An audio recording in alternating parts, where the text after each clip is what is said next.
Hey everybody, welcome to the YouTube channel and at ImmanuelPracticum.com. We're at the Immanuel Practicum Leaders Retreat in Potters Lake, Wisconsin, and I'm here with Gaylene Neary. And she has some things that she wanted to share with you about some of her experiences with Immanuel and how Immanuel has been showing up in the circumstances in her life and in the life of others. So, hi Gaylene. Hi, David. So Yeah, welcome. Thank you. Yeah, I did. I heard you say earlier today about Immanuel in real life, and Yes. I have a story to tell that it's a testimony from a coach in our community in Prince George in British Columbia.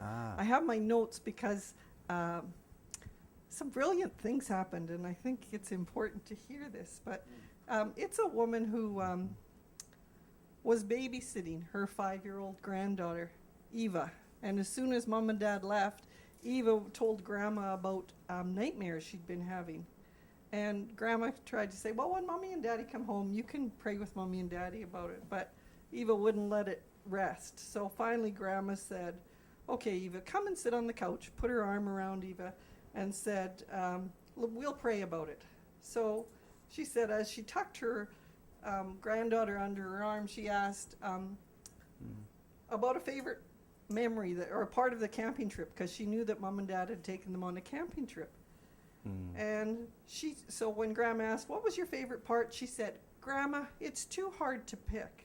So Grandma, in her wisdom, said, well, you might want to ask your heart. So the little one said, heart, what was my favorite part of the camping trip? And the little girl said, it was the frogs, Grandma. So I asked her to describe it, and as she was prompted her with things, and the little girl talked about the mud and the frogs swimming and all of that. And then the grandma said, do you want to thank Jesus? So we thanked and appreciated Jesus together out loud. So next, Grandma said, honey, we know that Jesus is always with you, so why don't you ask him where he is here in the room? So the little girl, Eva, says, Jesus, where are you in the room? And the line just popped out, he's over there on the couch, Grandma.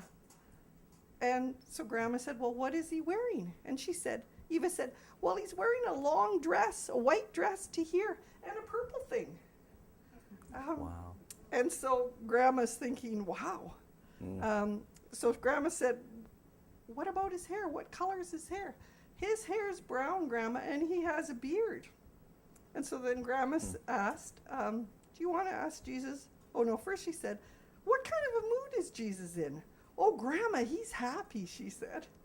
So then she said, so then Grandma said, do you want to ask Jesus what he wants you to know? So she did, and just like that, Jesus, what do you want me to know? And Eva says, Grandma, he says I won't be afraid anymore. And Grandma said, do you want to ask him why you won't be afraid anymore? And she said, well, he said it's because I'm going to be with you. I am with you. And so then she said, do you want to ask Jesus if there's anything else that he wants you to know? And she said, Jesus, do you want me to know anything else? And Valerie said the little one's countenance totally changed. And she got this great big smile, and she said, Grandma, he says he loves me and I'm pretty. So she said it was so easy, and we were so pleased. Now, this is the first time that Valerie had ever done Immanuel with children like that. So the next day she asked her mommy the next day.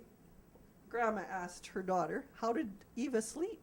And she said she slept all through the night, but at bedtime, before they went to sleep, Eva said, Mommy, can you pray like Grandma prays? Wow. So then she spoke to Eva later and said that she hadn't had any more bad dreams.